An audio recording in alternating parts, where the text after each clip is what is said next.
날씨가 따뜻해지면서 또 미세먼지와 초미세먼지가 기승을 부리고 있습니다. 간과하기 쉽지만 이 문제는 농촌도 예외가 아닙니다. 야외 작업이 많은 농민 건강은 물론이고 농작물이나 가축에 해를 끼쳐 먹거리 안전까지 위협한다는 우려가 나오고 있습니다.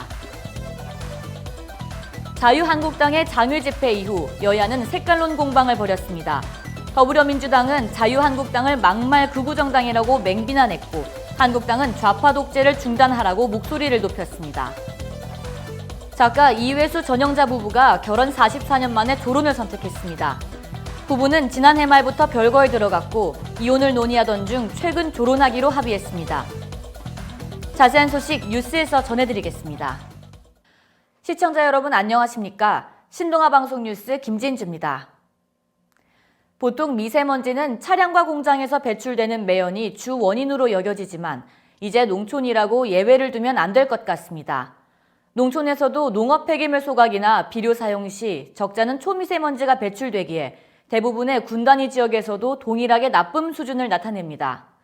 특히 초미세먼지를 만드는 암모니아는 농촌이 국내 배출량의 77%를 차지합니다.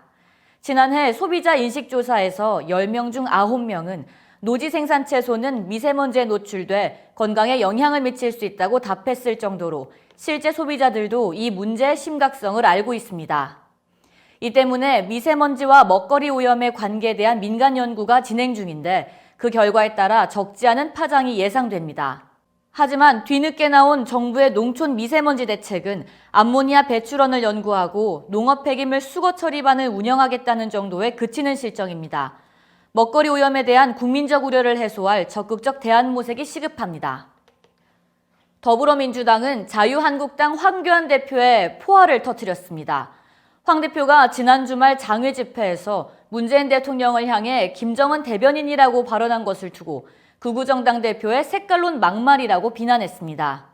특히 민주당 이해찬 대표는 황 대표의 짧은 정치 경험을 언급하며 같은 발언이 나올 경우엔 결코 좌시하지 않겠다는 뜻을 밝혔습니다.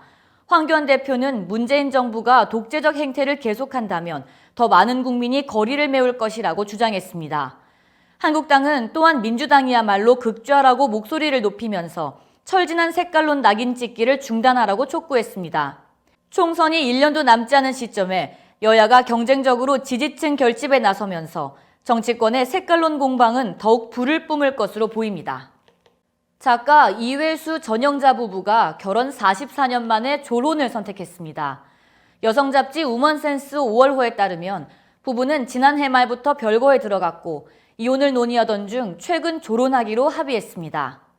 조론은 법적 이혼 대신 상호 합의로 결혼 생활을 끝내고 각자의 삶을 사는 것을 뜻합니다. 긍정적인 의미로 별거라고 말할 수 있습니다. 아내 전 씨는 매체와의 인터뷰에서 건강이 나빠지면서 여러 생각이 들었다. 남편 이회수와 이혼을 원치 않아 조론으로 합의했다며 지금이라도 내 인생을 찾고 싶었다. 잘 해낼 수 있을지 걱정이 되지만 마음은 편안하다고 조론 배경을 밝혔습니다.